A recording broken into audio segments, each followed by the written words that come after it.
VFX suck. CGI is ruining movies. Yes. I only ever make a movie with practical effects. I can always tell what's CGI. What? Can you?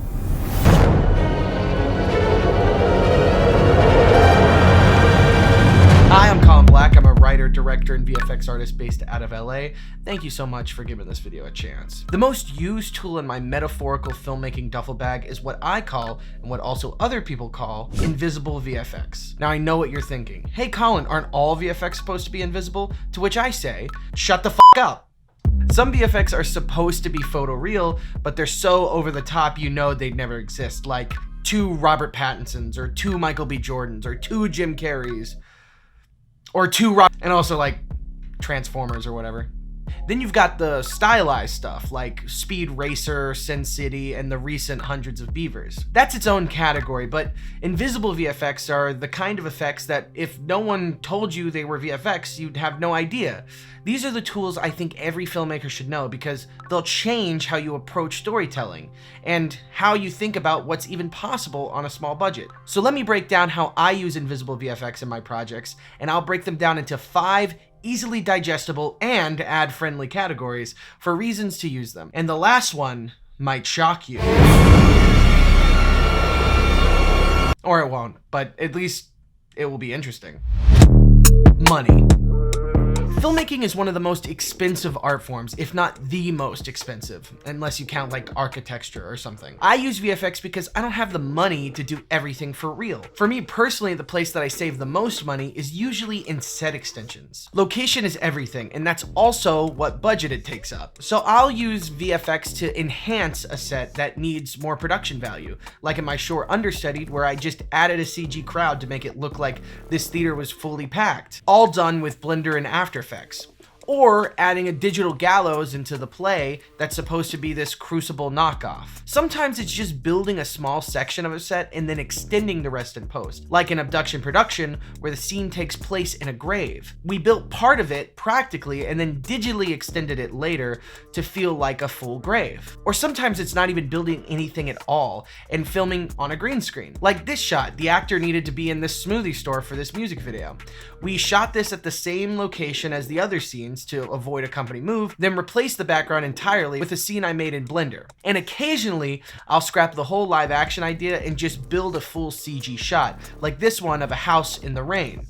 I needed the house to look exactly like this, and rain machines for a wide shot like this is expensive. So I just built the house in Blender and added some real rain stock footage, and it worked. It's all about choosing your battles. Knowing VFX lets you save money and time because you can plan around your vision and shift resources where they're needed the most. I think VFX can feel intimidating to learn, and a great place to learn VFX is Skillshare, the sponsor of today's video. When I was first learning VFX, I basically built my skills by binging random YouTube tutorials to varying degrees of quality, and you wouldn't know if that person is teaching you properly. If I had something like Skillshare back then, a platform where I could learn an entire VFX or filmmaking workflow from start to finish, it would have saved me years of dry YouTube tutorials. If you want to level up a specific skill like motion tracking in After Effects or building clean composites in Blender, you can find a full class on Skillshare taught by professionals. Like this course, VFX in After Effects by Amone LaRussa.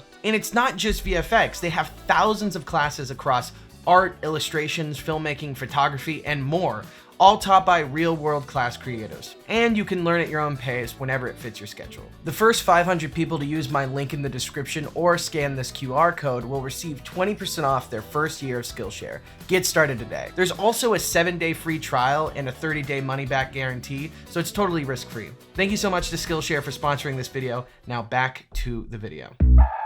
Mistakes and laziness. The dreaded "we'll fix it in post" mentality. You can really only say that if you know what you're doing and know what you're talking about. When I say "we'll fix it in post" on my own sets, nobody really bats an eye because they know I can and will fix it. And on indie projects, you don't always have time to fix mistakes in the moment. Or maybe you forgot something, or maybe you were just too lazy to prep something. Sometimes it's simple stuff like removing a red tally light and a reflection, using simple clone stamp tools and tracking in After Effects. or removing a camera tripod from one of my first short films that I mistakenly left in that pains me to this day that I never painted out. Then cut to today, where the horror short film I'm currently in production for, called Help, had a C-stand that was mistakenly in the background, but now I actually removed it. You know, some things never change in that regard. One of my favorite examples of a major mistake that I made that I fixed in post was I forgot to tell an actor that they're supposed to be searching for something in this scene, because at the time I was acting and directing at the same time, which is not easy for me. So in post, I had green screened her in doing the proper action, and nobody ever noticed. Until, I guess, now. I also consider laziness in this category. These are certain things that you could definitely do practically, but it may be a little too much of a hassle to get it all prepped beforehand. One example of that is the bread and butter of every VFX artist, screen replacements. I've done so many of these that I never want to look at a screen ever again in my life. I usually try to prep with practical screens if I can, where I would just animate the screen beforehand and then play the video on set. But it's not always possible, so when I have to do it, I use Mocha AE to track and comp in the graphics. It's not exciting, but somebody gotta do it. Then there's laziness, like in this scene where blood had to be spilling on the floor, and we were filming in my own house, and truthfully, I just didn't want to have to clean it up, so I did it digitally. Safety. Sometimes you need your actors to do dangerous things, but I guess it's not kosher to put your actors in harm's way. Gunfire is a great example. I use airsoft guns instead of blanks, then comp in muzzle flashes and blood using stock footage. And when done tastefully and well, most people won't even know the difference between practical and fake. So characters can shoot each other or almost accidentally shoot their own face for comedy's sake. Or a scene where someone gets hit by a car, where you film the actor running across the street safely, then film the car passing, then composite the two together so it looks like he gets plowed hard by the O.J. Simpson car. There's also wire removals for stunts. I don't personally have the budget for stunts like that with wires, but if you do, this is how you keep your stunt people safe. Flow. Editing is everything, and sometimes a subtle VFX tweak is what makes the edit work. Like here, where a character jumps into frame too suddenly. So I add a few frames of her hand coming into frame in the previous shot to help ease the transition and make it feel better.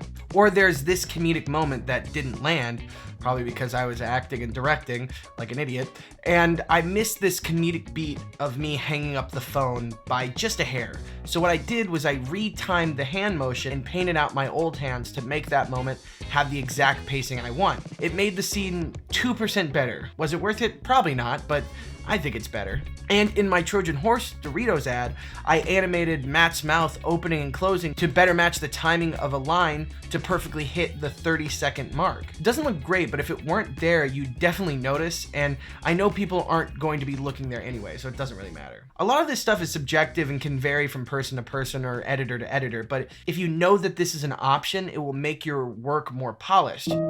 Cinema and story. At the end of the day, the biggest reason I use invisible VFX is to serve the story. Almost everything I've mentioned could fall under this category, but this usually encompasses trying to make your shot more cinematic through VFX, or having to tell a story in a way you couldn't do practically. There's a lot of things you could do. It's replacing a sky, it's adding fog and moonlight to your scenes, it's making the trees around your characters feel more ominous, it's animating CG extras into your post-apocalyptic scene to add chaos and movement, it's extending a shot in post to improve the composition, it's adding moz or smoke or depth just to make a moment feel better. You do it because the story demands it, and learning VFX is a great way to do that. Don't be afraid of CGI or VFX. They are not bad things. In fact, learning how they work gives you way more control as a filmmaker. When you understand the tools, you can plan smarter, shoot faster, and tell better stories, while saving your producer from having a brain aneurysm. So let me know in the comments if there's a specific invisible effect shot you'd like me to break down in a future video. And please subscribe. I have a lot of cool stuff coming in the future. I've got a short film called Help that's coming soon that I think you're really gonna love. Plus, there'll be some sick behind the scenes content to go with it. In the meantime, I made a playlist with all the short films, music videos, and ads I mentioned in this video.